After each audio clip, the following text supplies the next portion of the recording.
Hello നമസ്കാരം. Bamboo stick വെച്ചിട്ട് ഒരു കിടില സ്റ്റാർ തന്നെ ഉണ്ടാക്കിയാലോ? ഒരു റിച്ച് ലെവലിൽ സ്റ്റാർ നമുക്ക് ഉണ്ടാക്കിയെടുക്കാം അല്ലെ?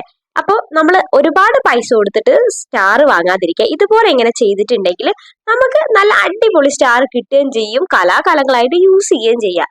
അപ്പൊ നമ്മൾ എടുത്തുള്ള ബാംബൂ സ്റ്റിക്ക് വെച്ചിട്ട് ഇതുപോലെ സ്റ്റാർ ഷേപ്പിൽ വെച്ചിട്ട് അതിനെ ഒട്ടിച്ച് റെഡിയാക്കണം. ഇതിന്റെ ഒന്നുകൂടി റെഡിയാക്കണം കേട്ടോ. അങ്ങനെ രണ്ടെണ്ണം റെഡിയാക്കിയിട്ട് എടുക്കണം. പിന്നെ നമുക്ക് വേണ്ടത് നമ്മുടെ ഐസ്റ്റിക് ഇല്ലേ, ഐസ്റ്റിക് എടുക്കുക.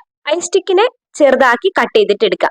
അതായത് ഒരു 3 ഇഞ്ച് കനത്തിൽ, 3 ഇഞ്ച് നീളത്തിൽ ഒക്കെ കട്ട് ചെയ്തിട്ട് എടുക്കുക. അങ്ങനത്തെ ഒരുപാട് എണ്ണം കട്ട് ചെയ്തിട്ട് എടുക്കുക കേട്ടോ. എന്നിട്ട് നമുക്ക് ആദ്യം തന്നെ ഈ ഒരു സ്റ്റാറിന്റെ സെന്ററിൽ ഇതുപോലെ 5 പീസ് വെച്ചിട്ട് ഒട്ടിക്കുക. അതെന്തിനാന്ന് വെച്ചാൽ നേരത്തെ നമ്മൾ 2 എണ്ണം ഉണ്ടാക്കി വെച്ചിട്ടില്ലേ, അതിലെ ഒരെണ്ണം ഇതിന്റെ മുകളിൽ ഒട്ടിക്കണം. അതിന് വേണ്ടി അപ്പൊ ബാലൻസ് കറക്റ്റ് ആവാൻ വേണ്ടി, ഒരുപോലെ നിൽക്കാൻ വേണ്ടിയിട്ട് നമ്മൾ അങ്ങനെ ചെയ്യുന്നതാണ്. അപ്പൊ അങ്ങനെ വെച്ചതിന് ശേഷം പിന്നെ പണിയൊന്നുമില്ല. നമ്മൾ ഈ ഒരു സ്റ്റാറിന്റെ ചുറ്റിനും നമ്മുടെ അടുത്തുള്ള ഈ ഒരു ഐസ്റ്റിക്ക് ഇങ്ങനെ ഒട്ടിച്ചു കൊടുക്കുക കേട്ടോ. അതായത് പോലെ ഫുള്ള് നമ്മൾ ഇങ്ങനെ ഒട്ടിച്ചു കൊടുക്കാം. അപ്പൊ അത് മുഴുവനായും ഒട്ടിച്ചു കഴിഞ്ഞാൽ നമ്മുടെ റിച്ച് ലെവൽ സ്റ്റാർ ഇവിടെ റെഡി ആയിട്ടുണ്ടോ. ഒരു 50 രൂപ ഉണ്ടെങ്കിൽ ഇതുപോലത്തെ ഒരു അടിപൊളി സ്റ്റാർ നിങ്ങൾക്ക് സെറ്റപ്പ് ആക്കാൻ നിങ്ങൾക്ക് സ്വപ്നത്തിൽ പോലും കാണാൻ പറ്റില്ല അല്ലെ? അപ്പൊ നമ്മുടെ കയ്യിൽ ഇതാ റിയൽ ആയിട്ട് വന്നിട്ടുണ്ട്.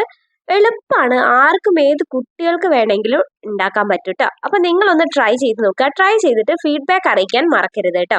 അപ്പൊ നമ്മുടെ ക്രിസ്മസ് ആയി വരികയല്ലേ, അപ്പൊ നിങ്ങൾ അടിച്ചു പൊളിക്കണം.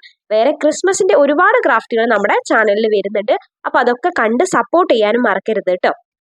അപ്പൊ എനിക്ക് എന്തായാലും ഫൈനലായിട്ട് അടിപൊളിയായിട്ട് തോന്നിയിട്ടുണ്ട്. എനിക്ക് നല്ല ഇഷ്ടമായി. അപ്പൊ ഇതുപോലത്തെ ഒരുപാട് എണ്ണം ഉണ്ടാക്കിയിട്ടുണ്ടെങ്കിൽ ഒത്തിരി രസമായിരിക്കും. നമുക്ക് ഇങ്ങനെ ഉണ്ടാക്കാൻ എളുപ്പമാണ്, സമയ ലാഭമാണ്, എല്ലാം ആണ്. അപ്പൊ നിങ്ങൾ എന്തായാലും തീർച്ചയായിട്ടും ട്രൈ ചെയ്ത് നോക്കേണ്ട ഒരു കാര്യമാണ്. നമുക്ക് ചെലവ് കുറഞ്ഞ രീതിയിൽ നമുക്കൊരു സ്റ്റാർ കിട്ടുകയാണ്. അതും അടിപൊളി സ്റ്റാർ. നമുക്ക് ഒരുപാട് ഇനിയിപ്പോ ക്രിസ്മസ് കഴിഞ്ഞാൽ നമ്മുടെ ഷോക്കേസിൽ വെക്കാൻ അടിപൊളിയായിട്ടുള്ള ഒരു സാധനം തന്നെയാണ് കേട്ടോ. അപ്പൊ